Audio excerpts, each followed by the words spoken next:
The Queen issued a stern warning to former President Barack Obama after a state dinner, a royal biographer has claimed. Barack Obama visited the UK on his first state visit in May 2011. The high-profile three-day state visit was only the third by the United States president to the UK in 100 years. Obama met with the newly married Duke and Duchess of Cambridge during his visit. Also, he and First Lady Michelle Obama were the guests of honor at a state banquet held by the Queen at Buckingham Palace. The President and the First Lady were greeted by the monarch and the Duke of Edinburgh upon their arrival at the palace. During the dinner, the Queen toasted the UK's special relationship with the United States and gave her thanks to America, which twice came to the rescue of the free and democratic world when it was facing military disaster amid the two world wars.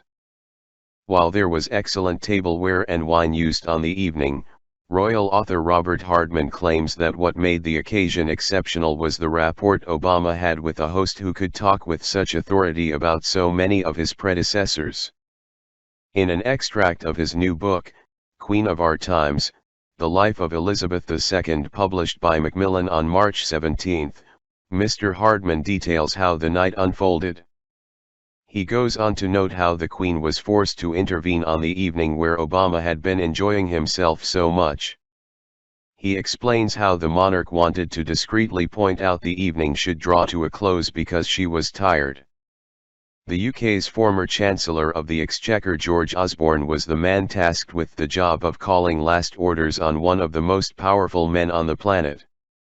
Mr. Hardman writes, Obama had been enjoying himself so much that the Queen had eventually taken the Chancellor of the Exchequer to one side to ask if he might, very discreetly, let the United States President know that it was bedtime.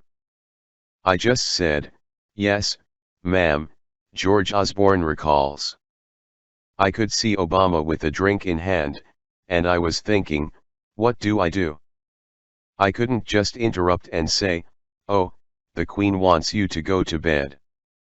Fortunately, he was saved by the Queen's private secretary, who gently nudged proceedings to a close. The UK's former Chancellor had previously claimed this was how the evening unfolded at a talk with Lord Ed Vize, a former Tory Member of Parliament and Minister, hosted by the Old Pauline Club, an association for alumni of St. Paul's School. He claimed Obama was knocking back vodka martinis with his mates and shared his worry about going to be the person that has to go and tell him to go home.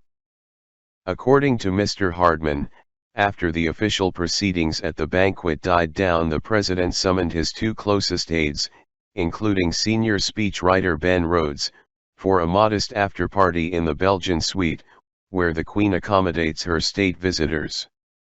His book details that the president reportedly compared the Queen to his grandmother when talking to Mr. Rhodes, as both women are courteous and straightforward. The royal biographer adds, they developed a real affinity, says Rhodes.